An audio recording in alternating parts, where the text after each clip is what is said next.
Cara, eu vejo tanta gente, mas tanta gente mesmo, abandonando obra porque começou da forma errada. Não é difícil eu entrar num condomínio, seja qualquer condomínio aqui em Recife, e ver obras abandonadas, obras inacabadas. Recentemente eu construí um condomínio de alto padrão aqui em Recife e tinha muita casa inacabada, algumas até com metade do acabamento instalado e sem finalização. E no mês passado eu concluí um serviço numa casa já no interior, a 50 km daqui, também num condomínio de alto padrão, e olha só, por incrível que pareça, muitas casas pela metade.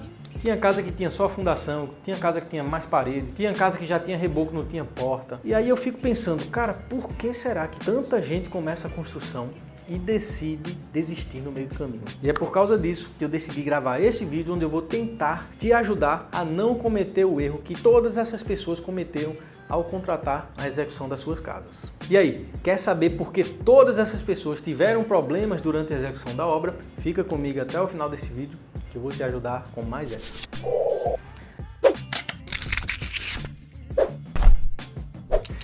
Então, nesse vídeo eu vou te dar uma informação muito importante. Eu não sei se você já está construindo, ou se vai começar a construir, ou se já vem construindo, se já tem costume de fazer isso. Mas independente da situação que você está, você precisa dessa informação para evitar ter problemas nas suas construções. E se você quiser me retribuir, basta deixar um legal aqui embaixo, porque isso vai me ajudar a levar essa informação para mais pessoas. Então vê só, imagina quantas pessoas não estão para começar as suas obras e precisam saber dessa informação assim como você. Então você me ajuda, deixa um legal, se inscreve no canal, porque os próximos vídeos que eu vou postar vão ser muito, mas muito interessantes. Se você não estiver inscrito e com o sino ativado, você vai acabar perdendo a informação. Então vai por mim, vale muito a pena, principalmente para você estar inscrito com o sino ativado aqui no canal. Afinal de contas é de graça, você não paga nada por isso e você me ajuda a crescer, a expandir o nosso trabalho e levar conteúdo de qualidade para cada vez mais pessoas. Show de bola? Deixou um legal? Se inscreveu? E agora a gente pode começar com esse conteúdo. Então, vê só, eu recebo todos os dias dezenas de pedidos de orçamentos para todos os lugares do país. E não só do país, recentemente está vindo pedidos de orçamentos para fora do país também, para a Europa, para a América do Norte. Tem pessoas de fora do país já querendo contratar os nossos serviços. E na maioria dos casos eu não consigo atender, eu nem apresento orçamento porque eu não tenho condições de abraçar o mundo todo com as minhas próprias mãos. Não dá, é muita coisa. Então a gente já tem muita demanda aqui na nossa região e para eu assumir uma obra, por exemplo, 2.000 quilômetros daqui, 3.000 quilômetros daqui, totalmente inviável, porque eu vou ter que me dedicar, vou ter que deslocar a minha estrutura para lá para fazer essa obra. E como é que eu vou fazer para gerenciar as obras daqui? Então não dá para fazer os dois ao mesmo tempo. Por isso que hoje a gente tenta terceirizar essas pessoas que querem construir com parceiros nossos, com pessoas que participaram do nosso treinamento, que a gente sabe que trabalham bem, que a gente sabe que tem um trabalho de qualidade para poder indicar, porque também a gente não vai indicar qualquer tipo de pessoa para acabar causando um problema aí na sua obra. Então a gente indica quando a gente sabe que a pessoa é boa, quando a gente sabe que o profissional é competente, aí sim a gente indica para fazer construção. Mas independente disso, a gente já consegue fornecer blocos para praticamente o país todo, através dos nossos alunos do treinamento avançado. Então todos os nossos alunos que concluem o treinamento avançado começam a fabricação nas suas cidades e atestam a qualidade, manda para a gente, ó, Thiago, meu bloco tá bom, tá com resistência, tá aqui o relatório de resistência, essa é a qualidade do meu bloco,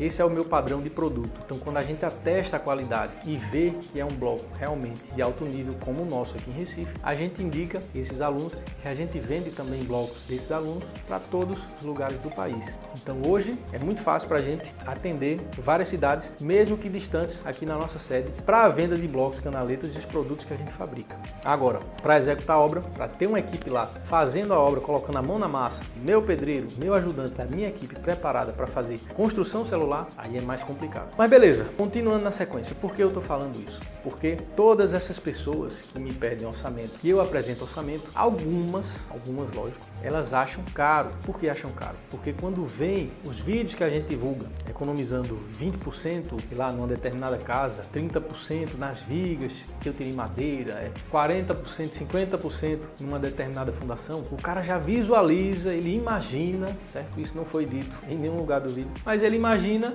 que ele vai economizar, sei lá, 80% no custo final da estrutura, ou sei lá, 60%, 70% de economia, vai gastar só 30% do que gastaria com o método tradicional. Então isso é uma imagem que é criada na cabeça das pessoas quando a gente começa a divulgar as economias que a gente tem nas obras. Mas não significa que eu economizar 40% na fundação de uma casa, não significa que isso vai gerar uma economia de 50%, de 60% no custo final. Não. Se eu economizei 40% na fundação, ainda tem as etapas de construção das paredes, as vigas, os pilares, as lajes. Então tudo isso é gasto na execução. Se eu não conseguir replicar essa mesma economia de 40% para todas essas etapas, no final da construção a economia tendenciosamente será menor. Então não é certeza de que economizar em uma única etapa da construção vai gerar uma economia muito grande no final da estrutura. Todo o contexto precisa ser econômico, precisa ser eficiente, desde a fundação até os pilares. Quanto mais embutimos na estrutura, melhor. Quanto mais utilizarmos canaletas, eliminando escoramento, eliminando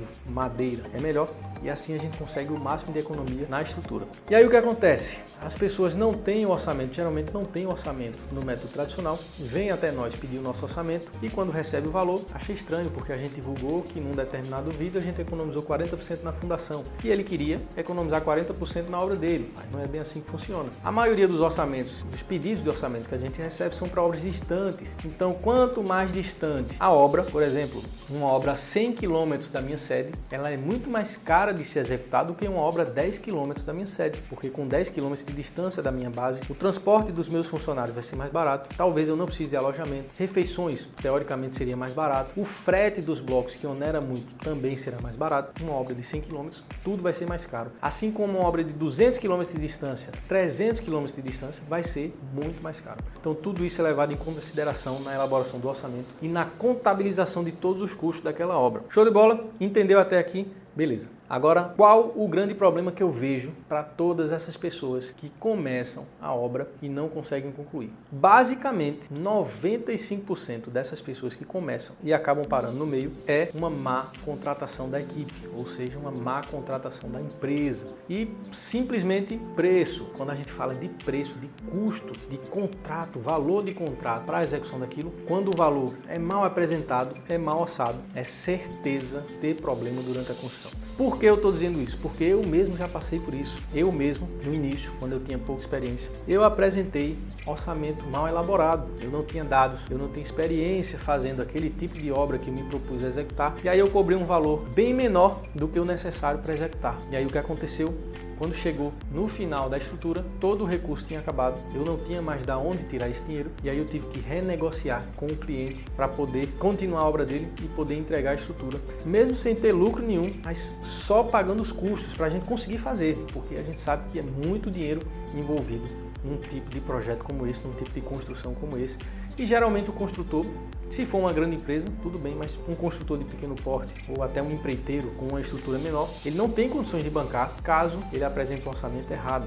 E é assim que eu vejo o maior problema de grande parte dessas obras que estão paradas hoje. No condomínio aqui perto de Recife, de todas as obras que estavam paradas, eu acho que eu conversei com umas 3 ou 4 pessoas que conheciam a história daquelas obras e em todas elas o problema foi custo. O problema foi um orçamento mal apresentado pelo construtor ou pelo empreiteiro e o cliente aceitou, disse, pô, o preço está bom, vou contratar. E aí durante a execução do serviço, o que aconteceu? Acabou o dinheiro, não deu para concluir o serviço e o empreiteiro não conseguiu terminar. Então fica a dica, cuidado com os preços, com os orçamentos que lhe apresentam. Se o orçamento estiver muito barato, estiver muito abaixo da média do mercado, fique atento, porque provavelmente ele vai dar errado. Porque se você tem 1, 2, 3 empresas cobrando um valor X, por exemplo, ou próximo de X, para executar a sua construção, e de repente aparece uma única empresa cobrando a metade, ou cobrando 40% a menos. O que é que acontece geralmente quando as pessoas recebem esse tipo de orçamento? Nossa, tá muito barato, vamos contratar agora. Ele vai terminar a nossa casa pela metade do preço. E aí, quando começa a execução, você percebe que tem baixa qualidade, que tem vícios construtivos,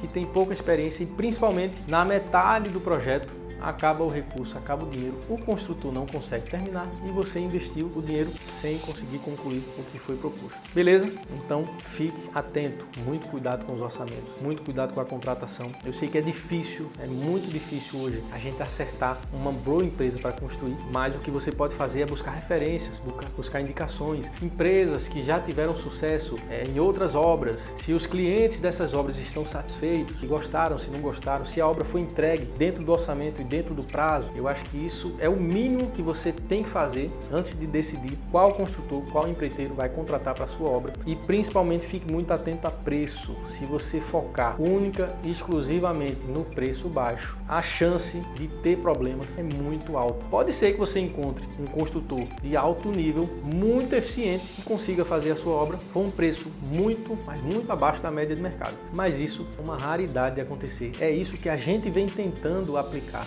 todos os dias, tentando acelerar, tentando tornar o processo mais eficiente para a gente construir com um custo menor e entregar mais qualidade aos nossos clientes, mas não é fácil, é muita tecnologia aplicada, são muitos estudos, são muitos projetos, são muitos dimensionamentos ajustados para a gente conseguir chegar nesse resultado. Não é uma coisa que você faz do dia para a noite, mas essa é a nossa meta e é isso que a gente busca todos os dias. Show de bola? Me chamo Thiago Melo, te vejo no próximo vídeo.